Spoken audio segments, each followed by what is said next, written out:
sa liga. So, can you talk about that din? Si Aaron.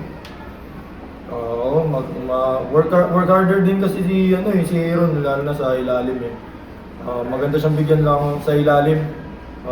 Tsaka kinakausap ko lang siya na sipagan niya pa lalo. Sa rebound, tulungan niya ako. Ayun. Tsaka mahirap siya bantayan sa low post eh.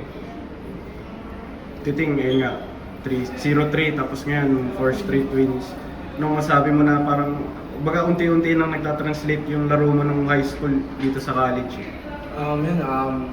After ng game naman, pag nanalo kami, nakita niyo naman siguro sa live na nag-uusap-usap kami. Palagi ko lang pinapaalala sa kanila na nanalo man tayo, tapos na to. Move tayo sa next kalaban natin. Di pa dito natatapos. Wala pa naman, di pa ito yung, kumbaga, di pa natin dito nasusukat kung tayo na mag-champion.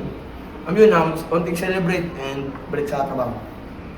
Pero alam mo na ever since na yung mga Clint Escamis, yung mga ganong type ng player talagang kaya mo rin tapatan pagdating mo ng college.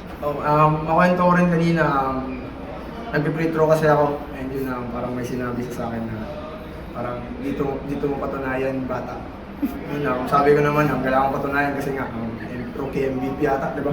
Rookie MVP. Yun, kailangan ko pakita sa kanya na kaya ko pa rin makipagsabayan kahit nasa college na.